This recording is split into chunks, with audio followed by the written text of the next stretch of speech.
the slide about forks and airdrops and introduced a clusterfuck in my life because I didn't realize that all that kind of stuff could be taxable. So what do you do about airdrops of things that might be worth a lot of money that you paid absolutely nothing for?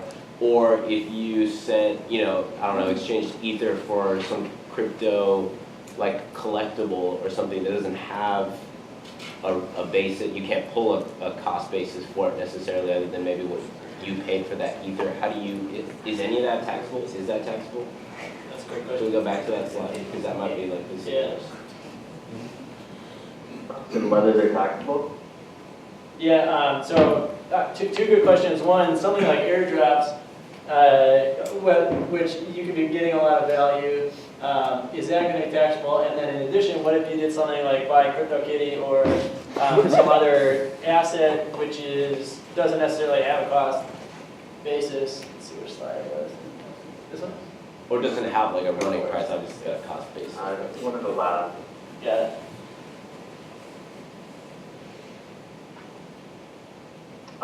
So forks and airdrops make accounting on airdrops especially because the forks. I mean the main forks we have a good understanding of what to do. Bitcoin, Ethereum Classic. Now if you're receiving airdrops or you're staking, you're receiving daily amounts in some cases. Hopefully you have a record of the amount that you received and the date that you received it. In the event that you don't, your option is basically I guess you have two options regardless. One, recognize income on the date that you received it, attach to a specific. Or two, do not recognize income, treat your cost basis as zero, and then any subsequent sale, you recognize the entire gain. The former being the more conservative approach.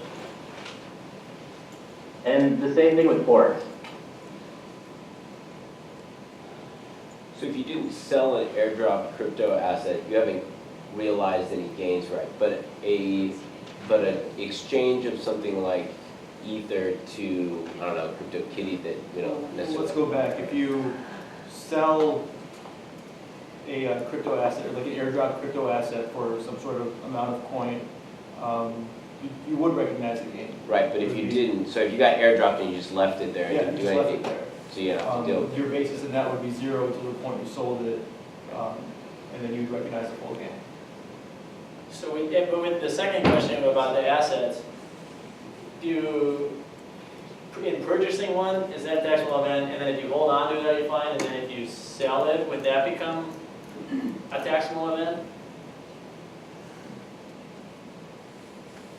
I'm sorry, you were cutting out a little bit. If If you sell it, go ahead. In what regard do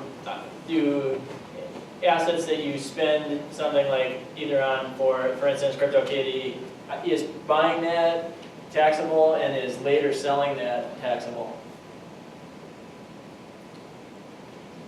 So I'm actually not that familiar with CryptoKitty, but is there a attached CryptoKitty for revenue or loss? Or That's the thing, right? It's a collectible. There's no running market price for a. There's no running market price, but there was a purchase price, right?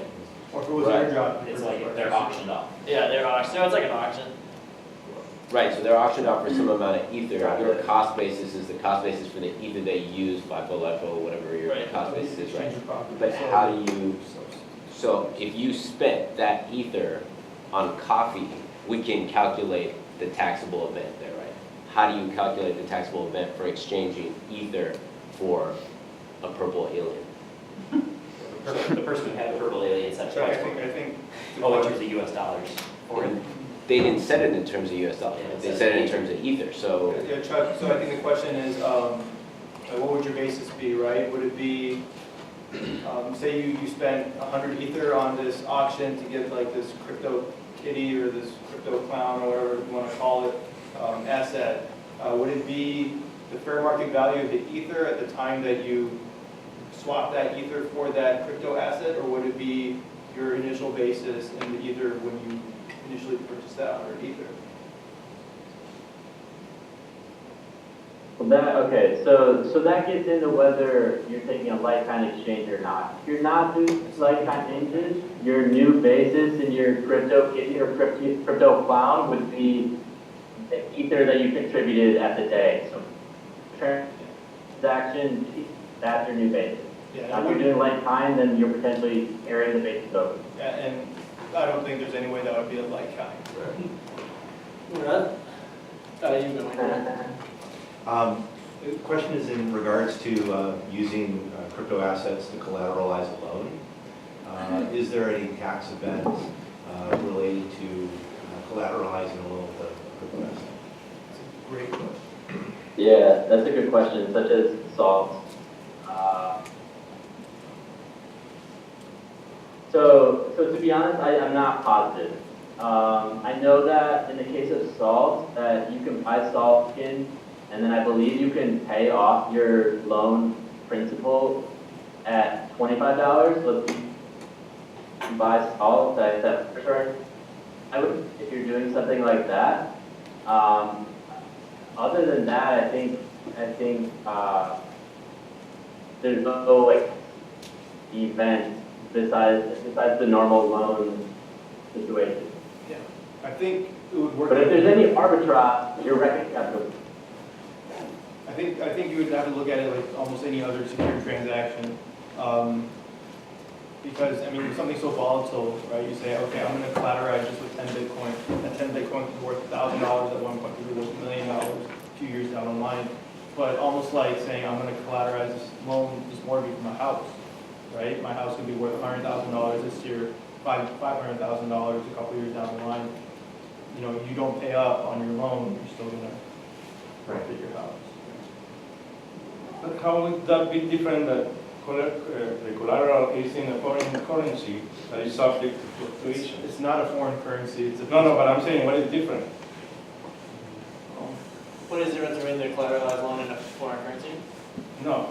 If I use this Bitcoin as a collateral, it has the same behavior as foreign currency Yeah. that is fluctuates in time, and you have to keep records of at the time you did the transaction, at the time it's a double accounting of both the foreign currency and the dollar equivalent.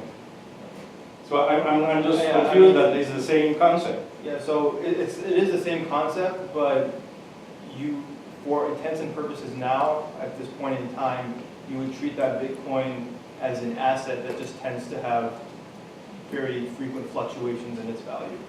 You know, if you secure your mortgage on your house, or you secure an auto loan, or if you secure a business loan with 10 Bitcoin, and you come up short on that payment, and all they have is a right to your 10 Bitcoin, right? Regardless of whether that 10 Bitcoin is now only worth $1 or it's worth $1 million. That you have to think of it as a thing, it's a tangible thing. Right. Yeah. So they can. That's where you're securing it. We should move on to any questions, and then we can wrap it up. One question on this side.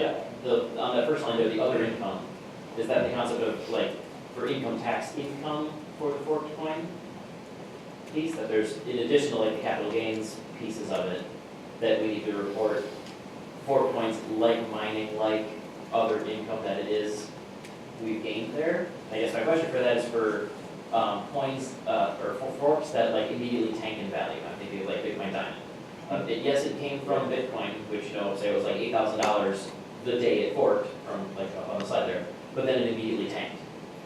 So did I, because I held Bitcoin, I got Bitcoin Diamond, but me personally, I've largely ignored it and not considered it income.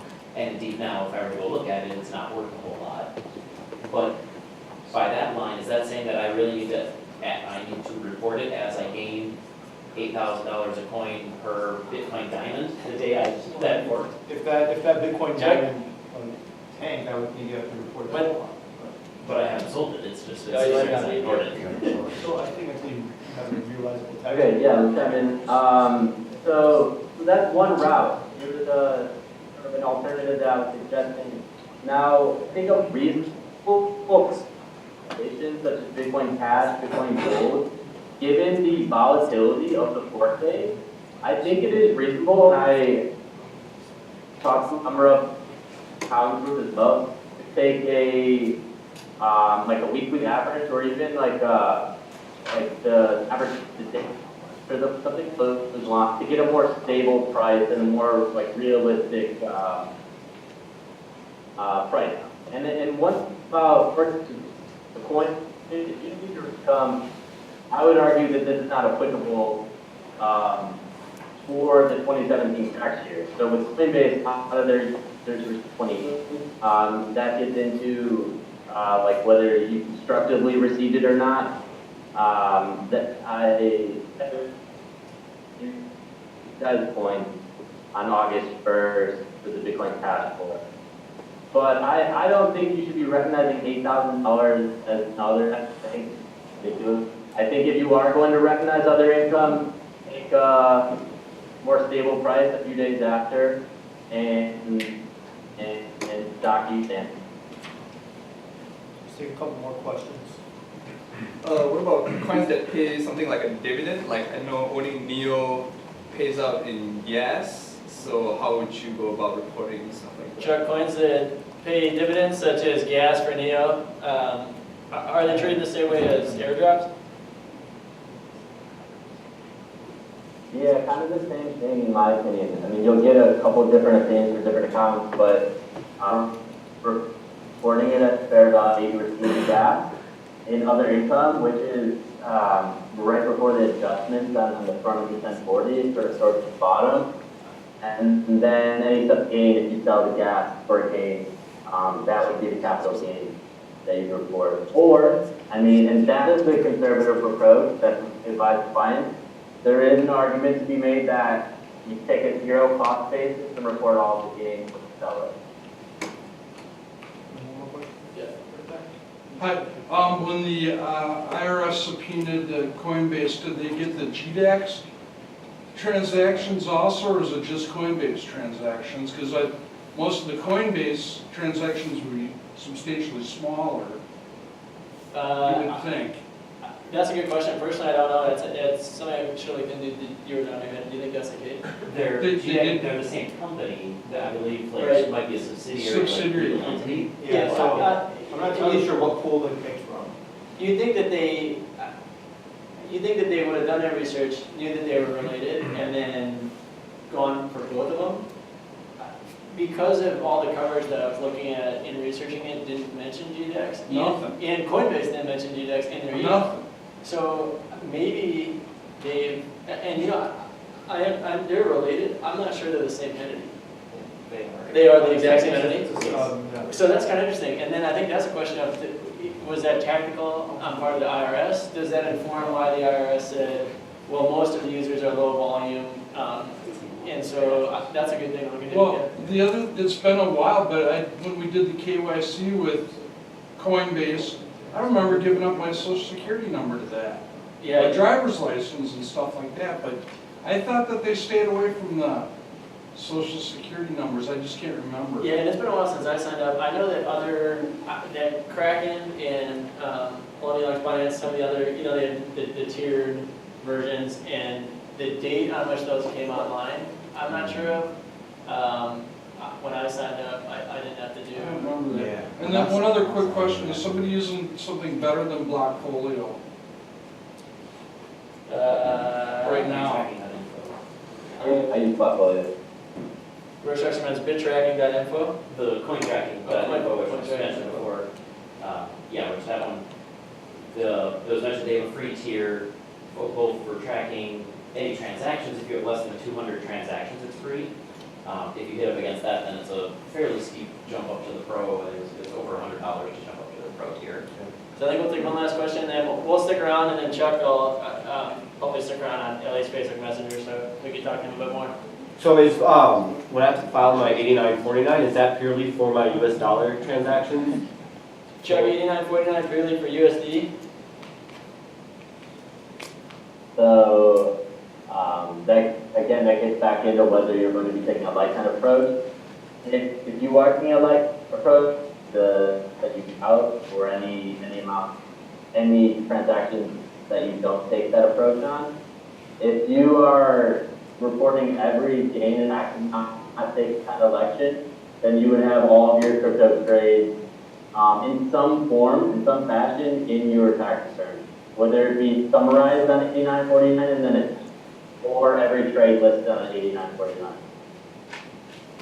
So first I want to like absolutely thank all of you guys. I know like the audio quality wasn't as great, but I really appreciate it. Chuck, is there anything you want to say before we sign off? No, encourage everyone to do their due diligence and again, don't trust these softwares. Really try to understand your information and get within the trading history. Yeah, that's about it. What's the best way to get in touch with you with further questions? Of course, yeah. So if anyone wants to reach out to me, my company's website is cryptocpas.com, and my email is charlie@cryptocpas.com. Is that CPAs plural or? Yes. CPA is plural,